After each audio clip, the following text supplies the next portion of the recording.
Welcome to the Documentary Center Institute for Documentary Filmmaking webinar. I'm Nina Gilden-Seavey, and I am the director of the Documentary Center, and we welcome you to this opportunity to learn a little bit more about our institute and how you might become an applicant and hopefully a participant in our program.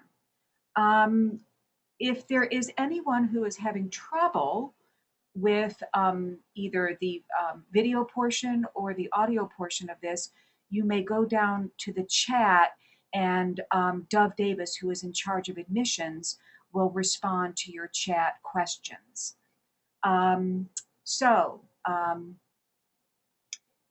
Without further ado, I want to welcome you and let's get started.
And that is our real welcome.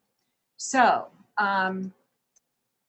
we want to talk to you a little bit about who we are so that you get a sense of the people that are involved in our program. As I said, am Nina Gilden-Seavey. I'm the director and founder of the Documentary Center and have been a filmmaker for the last 30 years. I founded the Documentary Center in 1990 and have won many awards for my films and have been teaching this program for as long as it has been in existence.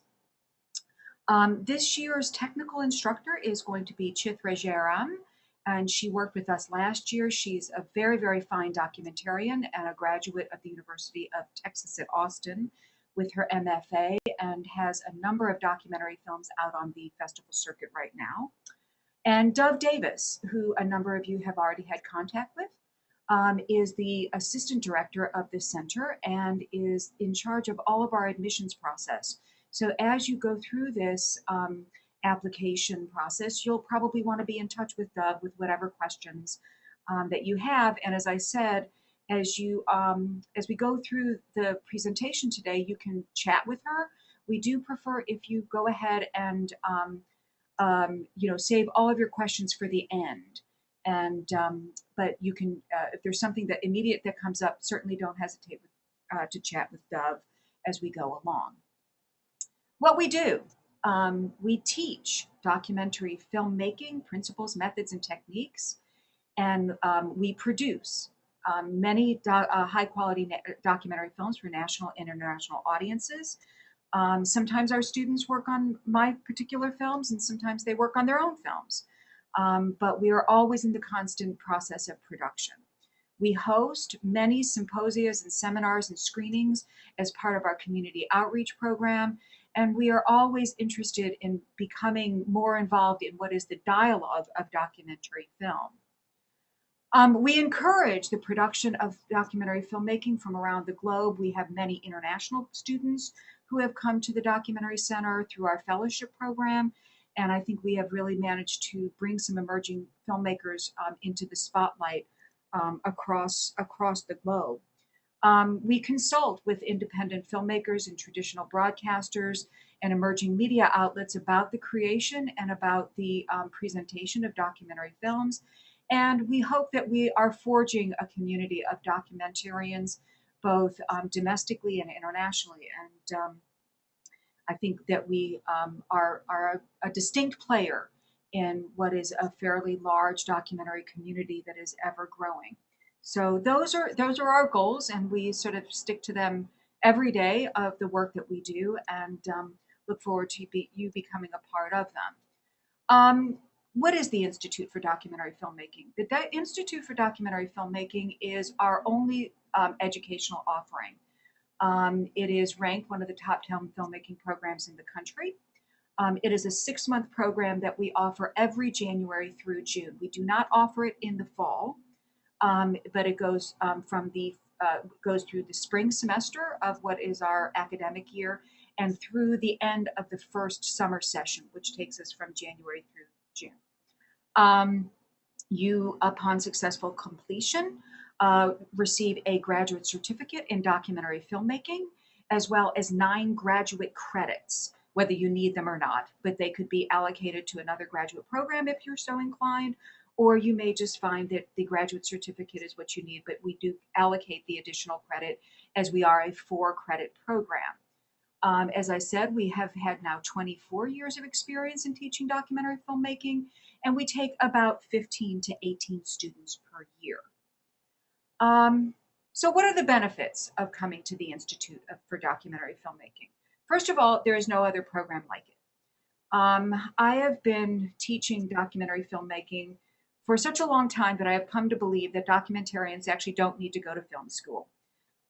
Most programs in film school, unless you want to teach, which is a different, then you really do need the terminal degree of the MFA, can cost $100,000. And to be honest, they're really not what the work of documentarians, which we consider to be very hands-on and in the field. So we have this 6 very intensive months, and I will tell you it is quite intensive. It's sort of the boot camp for documentary filmmaking, but you do it over a very short period of time, and it's very, very hands-on. Washington, D.C., for those of you who don't live in the area, is considered the Docuwood of filmmaking, with PBS, Discovery, and National Geographic being all located here in the Washington metropolitan area.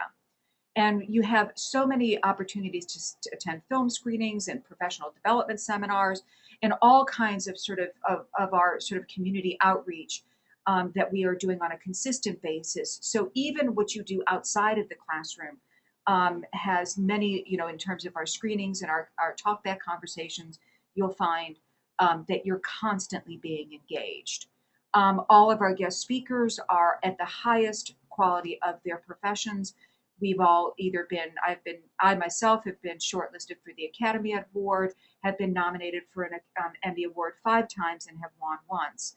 And all of the people who teach in our program are exactly the same. Since we have 24 years of experience, you'll meet many alumni who have achieved successful careers in documentary filmmaking and broadcasting, independent filmmaking, and social media and other kinds of film advocacy organizations. And one of I think the real outstanding qualities of what we do is that we don't just stop when you leave in June. We mentor you for many, many years to come. The other day, I was just on the phone with a graduate of our program from 1992, and we still continue to look at rough cuts of projects and offer advice on budgets and proposals. And becoming a filmmaker is a journey, and we see ourselves as a participant in your journey. So it's many other institutions, when you become an alumni, what they mostly want from you is an alumni contribution, which of course we would appreciate as well, but we really are a part of your future. The Institute experience. So what is it that will happen to you? The theoretical portion of the course runs from January through June, as I said, and then from the first portion of the program from January through March, it meets like a regular class on Tuesdays and Thursdays from 6:30 to 8 p.m. And it feels very much like a class. You're going to read watch many films. You're going to read a number of texts. You're going to do a lot of visual story exercises. You're going to do a lot of writing. And then when we get to March and April, it's all going to change. And it's not going to feel so much like a class anymore. It's going to feel very, very much like a hands-on, long workshop. And for 2 months, you're going to get the training that you need in camera, lighting, sound, Adobe Premiere editing, and we give you lots of exercises to work on. These training portions of the program are held in the evenings and on weekends and periodically throughout the week. In May and June, you'll be in production. You'll be working nonstop to do your group film. Here at the Documentary Center, you do not produce your own film. Films are not made actually by individuals. They are made by teams of people, and we stress that very intensely. So you will be working in a group of maybe 7 or 8 students who will be completing a film that they have decided that they as a group would like to make. And so but that May and June timeframe is a very intensive process where you will be constantly in production. While you are here at the Documentary Center, we have many internship opportunities. We encourage actually all of our participants, as many as who can, to take the internship, as it really gives you a very deep dive on what it means to be working in the documentary industry. We begin to place you in late January, and we expect that you would work somewhere between 15 and 20 hours per week. And it is all of these internships are unpaid. So, and then you would work through the in your internship until May, when you would be at that time you would be ending your internship, so you could start on your filmmaking with your team. We have our interns. Our interns are very highly sought after. And they go to places like Nat Geo, Discovery Communications, PBS, as well as many independent filmmakers and production companies. And I think sometimes those are the best. Those are the best internships of all, because you really get to be a jack of all trades. So it's quite an amazing opportunity. And as I said, our interns are very highly sought after. So we encourage all of our participants to engage in an internship as possible. And just to give you a little sense of some of the people who've been in our institute and some of the places and things that they do. The applicant requirements. You need a bachelor's degree. This is not, this is a graduate program, and we operate it at the graduate level. So you do need a bachelor's degree from an accredited institution. You do not need to have any media experience at all. We will teach you everything that you need to know about shooting, lighting, camera, sound, and editing. So that is, we do not consider that a criteria. If you have experience, we think that's great. Frequently, we find that we have to sort of change some bad habits that people develop, but whether or not you have experience is not a factor in our decision to admit you or not. We do not require the GRE or any other test for admission. Foreign students who need a visa are not eligible for this program. In order to be to receive a student visa, you have to be enrolled full time. This is not what is considered a full-time program. So if you are an international student who does need a visa, you are not eligible for this program. The application process. We need you to go online, and you can go through our website to the graduate school online application process. You'll fill out all of the information and do all of your, you'll pay your application fee and answer all of the requisite questions. We do need 2 letters of recommendation. They can be academic or professional or both. Obviously, we prefer if you can give us one academic recommendation, that'd be great. If you've been out of school for a long time, don't worry about it. Professional recommendations are fine as well. We need all of your college or university transcripts. The university will not admit anyone if there is a hole in your transcript that is not accounted for by no matter where or how long you were at an institution. Even if it was just 1 semester for 1 class, we need all of your transcripts. You have to do 2 personal statement essays. This is, from my perspective, the most important part of your application. You will write about 2 things, and each essay is no longer than 500 words. You're going to talk first about why you want to do this. What is motivating you to do this? All of the people who come to us, and they come from very, very different backgrounds and very interesting backgrounds and much more, a lot of kind of places that you would never have expected in terms of their backgrounds. But everybody comes with a distinct passion for documentary filmmaking, and we want to know, what is your passion about? The other question that we ask is, what kind of a team player are you? As I said, we focus very intensely in the institute on being a part of a group team experience. We want to know something about a circumstance in which you had to be a team player, and how did you respond to that experience. So we are interested in those two essays, and those are extremely important in terms of my evaluation of your candidacy. Eligible foreign students, again, foreign students who do not need a visa, um, must take the TOEFL. The university has a requirement that even if you are fluent in English, and even if you've gone to an English speaking school, but you are from a non English speaking country, you must take the TOEFL. So, you want to make sure that you put that into your plans. The application deadline is Friday, December 6th. The institute cost for this year is $10,500. I think if you look at that compared to the $100,000 you'd be spending in 2 years in film school, obviously it's a bargain at twice the price. So we think that we're quite competitive in our market, and so this year it's to $10,500. For GW students, sometimes we have those PhD or MA students. It is the cost of 9 graduate credits. So those students, GW students, are billed differently. If you're not a GW student, don't worry about it. You pay the one-time fee of $10,500. Financial aid and scholarships. Financial aid is typically not available for certificate programs, again, as they are considered part-time.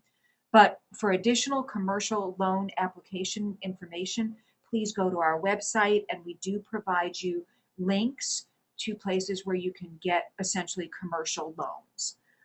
We have one scholarship, which is the Alberger Scholarship, for $2,500, which goes towards your tuition.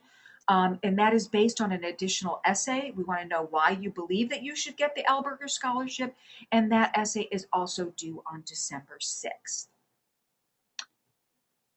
And here's just another kind of brief moment of you seeing a little bit about our facilities and some of the things that we do. Institute outcomes. Again, we have you receive the certificate in documentary filmmaking and the 9 graduate credits. As I said, even if you don't need them, they're there for you if you might ever need them. You must maintain a B average in the course, and that is true for both the first semester, and then the filmmaking portion of it. You will receive 2 grades, and they must average out to a B in order to finish the program successfully. You have the ability to premiere your institute film in festivals and showcases and competitions. You're going to see a little bit more about that in a minute. Our students just had this last year's student film was just at the GI Film Festival in Los Angeles on the Walt Disney Studio lot just on Saturday. So we were very, very proud of them. So it's quite an exciting time when you have finished their film and your film. And as I said, that it's really a lifelong community of documentary center alumni and faculty, and we really sustain you both, in terms of you being part of alumni network. We provide lots of information about jobs and internship opportunities and freelance opportunities, and you are sort of part of this community that we have built over the last 24 years. And by seeing the number of our alumni who come back to see the new student films every year, I think we have a very strong and warm community. Again, it's not a big program. As I say, only 15 to 18 students per year, but we are a very tight-knit and very, very sort of goal-oriented community that is driving you towards your dream of becoming a documentary filmmaker. Institute accolades, as I said, we just had our recent student film this past Saturday at the GI Film Festival, but also at the Atlanta. There's been screenings of student films at the Atlanta Film Festival, the Southwest Arts Film Festival, DC Shorts and DC Independent, in addition to the Our City Film Festival, the Environmental Film Festival here in DC. So obviously the DC community is very aware of our student films, the Virginia Film Festival and the Colorado Environmental Film Festival, just to name a few. So our films are getting out there and they're getting seen and they're well regarded in their community by virtue of the awards that they're winning. The one 3 years ago, our students won the Best of DC award, which was presented by Ted Leonsis, the founder of AOL and the owner of Snag Films and the DC Office of Motion Picture. The DC Shorts conferred an award to our 2 years group from 2 years ago for the best use of food in a film. And just recently, Without a Box, which is a national organization through which all film festivals are governed, provided an award of excellence for last year's film. So we were very, very proud of that.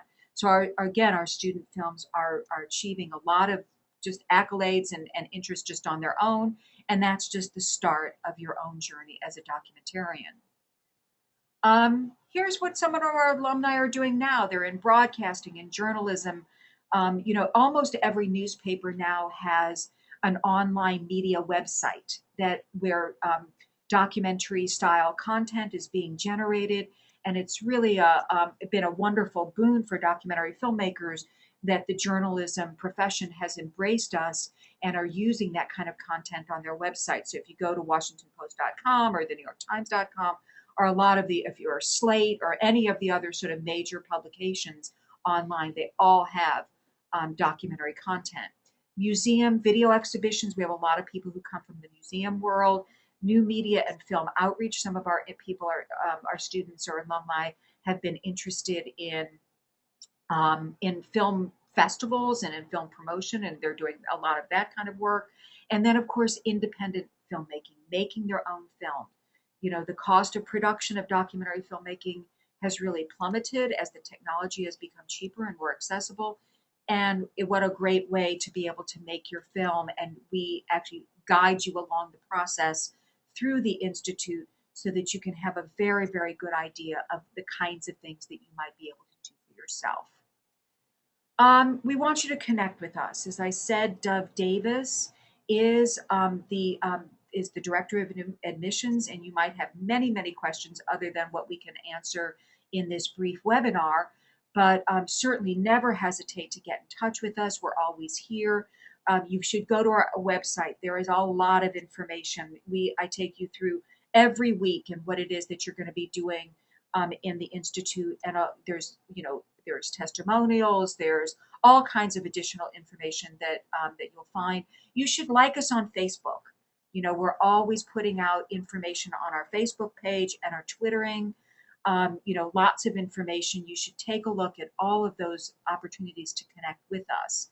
So we want to make sure that you understand what your, sort of the rigors of the program. And as I said, it is an intensive 6 months.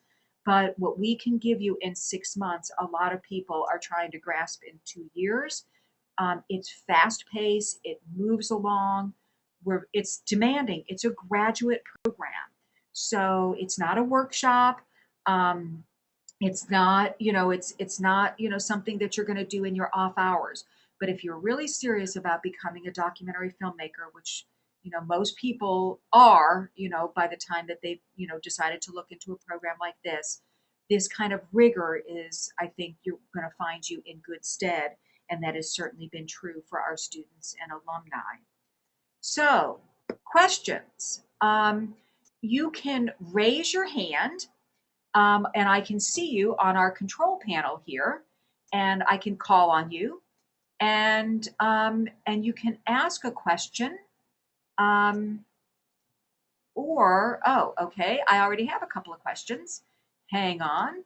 Aaron's asked, during May and June, do students generally not work at all, or have some students been able to keep their day jobs throughout the program? Great question, Aaron.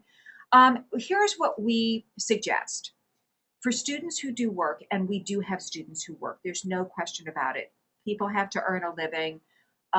We want you to not, kind of go into bankruptcy while you're here at the Institute. But we also, 6 months, we tell you that 6 months is a very short amount of time. So what we want you to do is to see if you can't accumulate leave, your vacation time, ask for time off. We have found that employers have been very supportive of this program, and we beseech you to get your employer involved early in what it is that you're going to be doing. We want to make sure that they understand, so that if you say, well, look, can I take, my 2 weeks of vacation and then another third or fourth week off, maybe without pay, or, taking, getting some vacation time early, or whatever it is, that they understand just the commitment that you're trying to make. So the answer is yes, and sometimes the students who do work take on a little bit less of a production role. But I will tell you that the more you are engaged in production, the more you're going to learn. So we strongly, strongly, strongly recommend that you take as much time as you possibly can away from your work, specifically during the May-June production cycle. But we know it's a balancing act, and we try to accommodate as much as we possibly can. So, Nina, is the course GI Bill approved? Scott, I can't tell you that. You might want to contact the Office of Veterans Affairs here at GW, and they can let you know whether or not it would be eligible. I honestly couldn't answer that question. I think it's a good question, and we always want to encourage. We've had a number of veterans who've come through the program, and we just think that your experience just, brings so much to the process. So we always like to have our veterans come, but I can't tell you whether the GI Bill has been used for this purpose or not. Other questions? Let's see. Do I have any hands up, or let's see.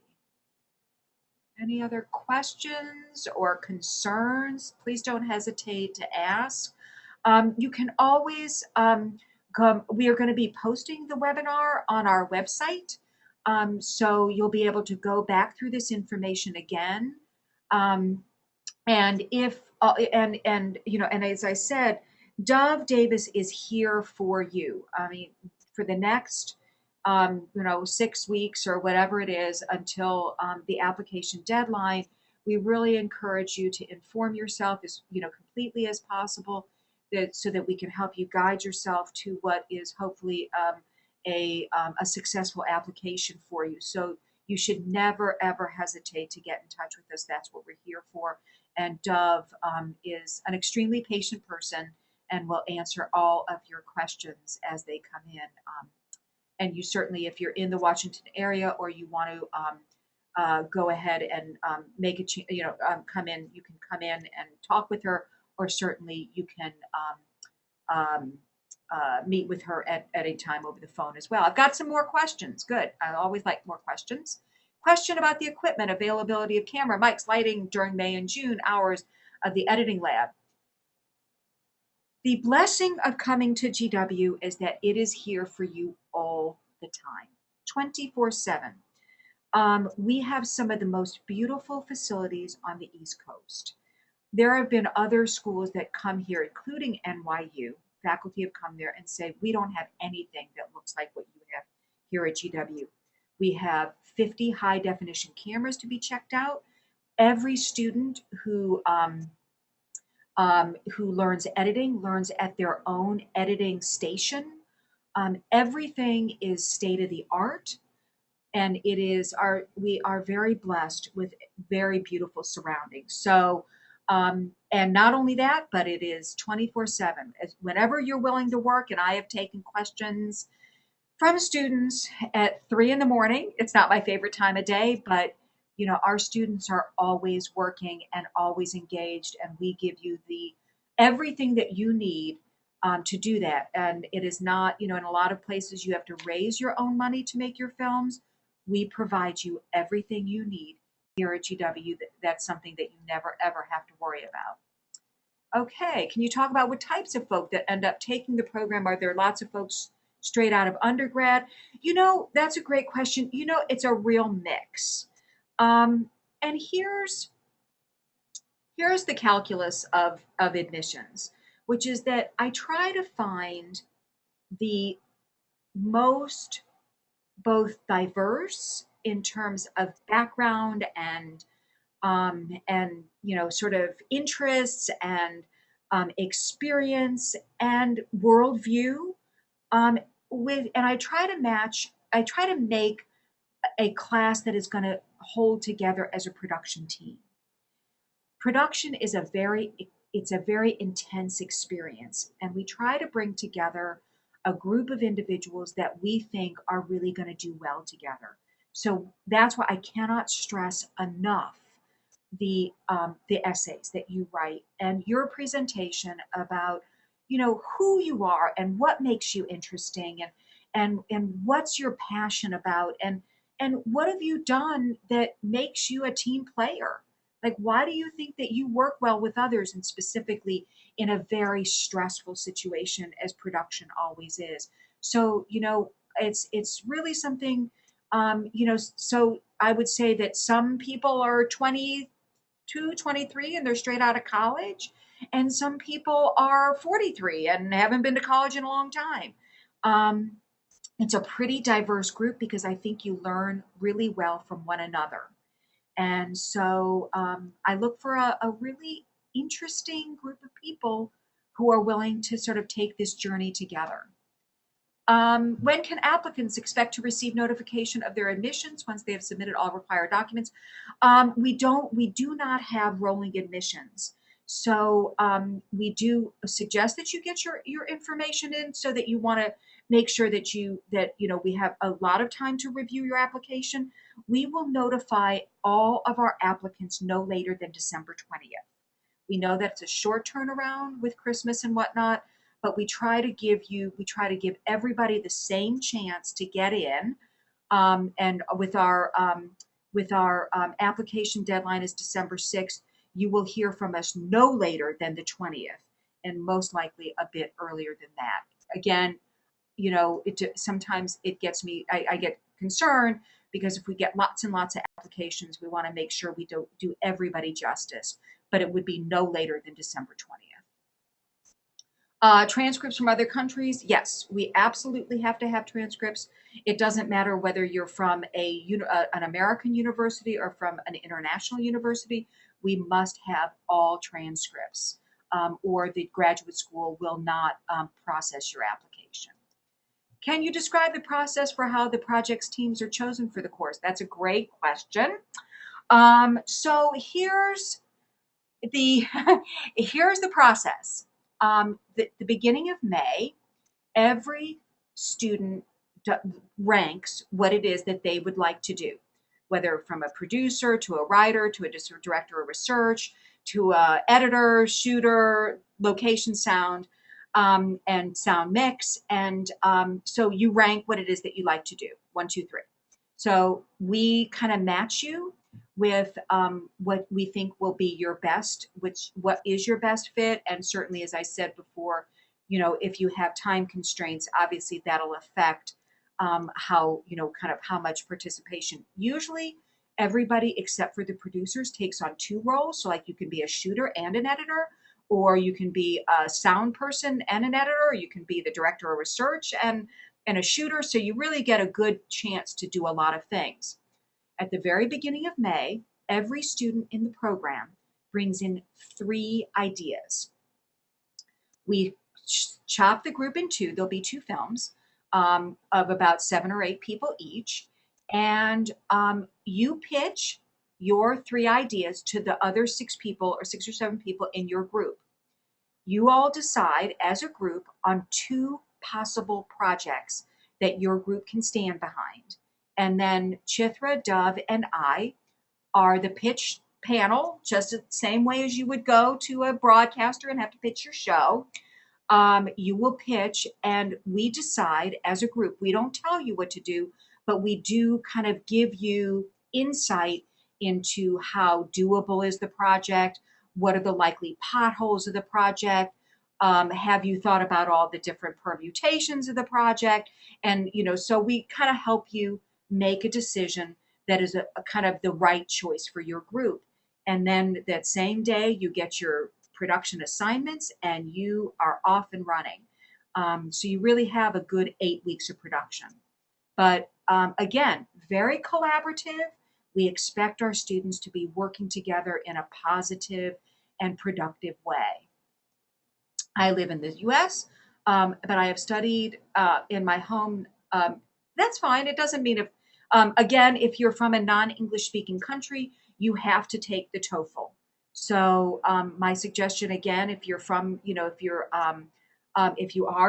live here in the US, that's totally fine. You obviously are able to study with us here at the Institute because you would not need a student visa, but you will have to take the TOEFL. Let's see, can you tell me more about the transcript requirements? All you do is just submit your full transcripts. There are no other requirements, but they have to be an official transcript. You may not submit an unofficial transcript to the graduate school. They must be stamped official transcripts from whatever university you've ever, whatever day that you that you've applied for. When is the last day to submit TOEFL results? You just need to get them as soon as you possibly can. If you, I don't know what the TOEFL schedule is right now, but you do need to take the TOEFL. So my suggestion is that you sign up immediately for the next test. What is the acceptance rate, if you can share that? We really, from year to year, I couldn't tell you. Our applications, I do think first of all, we've been getting more applications. And because we are a very highly regarded program, it's competitive. There's no question about that. But I think what you do is you make the best case about why you should be a part of this program, and you'll probably get in. If you're an interesting person that is driven towards this endeavor, and you feel like you've got the requisite skills, and I don't mean media skills, I mean social skills, to become part of a production team, well, we hope that we're going to be able to accept you. But again, from year to year, we've been getting more and more applicants. But we try to accept as many of the great candidates as we can. Is the editing equipment Final Cut Pro? We just moved to Adobe, by the way. Final Cut Pro went from Final Cut Pro 7 to their Final Cut Pro X or 10 or whatever they're calling it, which is really not a professional platform. They decided to get out of the professional business in Final Cut, and so we have just this semester actually switched over to Adobe, which decided to fill the gap that Final Cut left when they exited the professional market.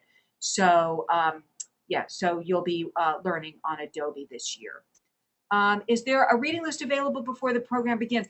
Yes, we actually send out a quick syllabus that you can take a look at in terms of what it is that you're going to be doing, so that you would be able to kind of get a jump start. There's a lot of work. As I said, you're going to get 9 graduate credits from the program, whether you need it or not. And so we do, we maintain it as a rigorous graduate program, and we're proud of that. We're in the College of Arts and Sciences here at the Documentary Center, and we pride ourselves on maintaining a very high academic standard. So I think getting a jump on it is a great idea. I need to travel for 1 week in May or April. When is the best time to travel without, well, I'm not sure without what, but here's the thing. And I think you raise a very good question. If you're accepted to the Institute, there are 2 weekends that are mandatory, absolutely positively mandatory.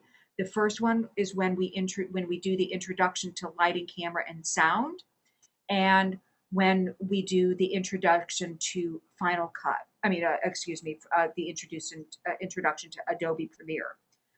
Those are non-negotiable. So if you need to travel, you're going to need to take a look at what before you take our offer of admission. You're going to need to look to make sure that you can attend those weekend those mandatory weekend uh, um, workshops, because we cannot go over all of that material again. It is 2 very intensive days, and honestly, we don't care whether you have media experience before. As I said, you have to participate in the program fully. And again, I usually find that we're breaking some bad habits. So even if you feel like you have experience and you don't need to go through it, take my word for it, you do. Um, so if you are going to be needing to travel, first of all, you're going to need to take a look at the syllabus, make sure that you're going to be able to be, a full participant in the program, and then we just will work around the fact that you would be gone for a very short period of time. Other than the essay, any tips for successful applications? Great recommendations. Do not have a relative write one of your recommendations. Take my word for it, it has happened. I don't understand why somebody would have their aunt or uncle recommend them, but that immediately excludes you from the applicant pool, in my view. A great recommender is somebody who knows you well, who's somebody who can speak about your abilities and your passion for doing something, something like this, who can speak about how competent you are at whatever it is that you do in life, and who can speak about your ability to be a team player. We don't, if it's kind of just a recommendation that kind of feels sort of like a form, letter, that's not a good recommendation for us. When it gets down to those final, I've got 20, I've got 20 people, but I can only take 16 or 17 or 18 or whatever, that's when those kinds of things really start to make a difference. So your recommendations, and your personal essay statement is really the best thing that you can do. No, I see you finished up, Maria. Yeah, no, it would not. It wouldn't negatively impact your performance in the institute, but as I said, those weekend workshops are absolutely mandatory. Our classes Tuesdays and Thursday evenings, and some weekends all the way until May and June.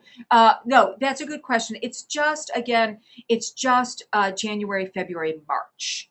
And as I said, beginning in March and April, you start to have a lot of these workshops and training. At that time, you still are coming to class, and again, depending on where we are in the training, it starts to feel a lot less like a class and much more like a production unit, which is are kind of bringing you into that world of production. So, but we like to get you really good and steeped. You're going to see a lot of films. You're going to do a lot of reading. You're going to do a lot of assignments, because we really want to get you very steeply involved in documentary filmmaking before you go out and try this on your own. When can we get the user's guide? You don't get the user's guide until you enter the program on the first day. We will send you a syllabus, which is obviously a part of the user's guide, but the user's guide is something that we don't send out until people have actually started. You will find the full syllabus upon your acceptance to the program, and that will help you decide whether or not you can whether you accept our offer of admission. Is the syllabus available now? No, I don't mean to pry, but that's okay. Yeah, it comes after admission. And we will be sending that out with your admissions, with a letter. You'll get, if you are accepted, you'll get an email from us, and you'll get an official letter from the university. And with our email would be our tentative syllabus. Obviously, always subject to change, but it gives you certainly the dates that are mandatory, and kind of a good sense of where we're headed. So Let's see if there's any other questions. I don't see anybody with their hand up. Nobody wanted to talk, but this question thing works fine. So I'll tell you what, why don't we've been doing this now for about 45 minutes.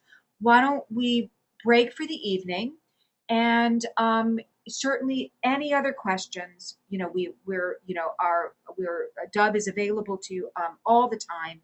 And as I said, she's really helped so many people through the application process. She's a great person, very patient, and will help you with whatever it is that you need.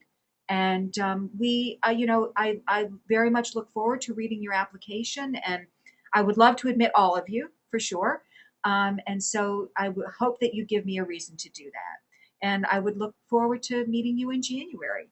And with that, we say thank you for your time, and we look forward to hearing from you soon.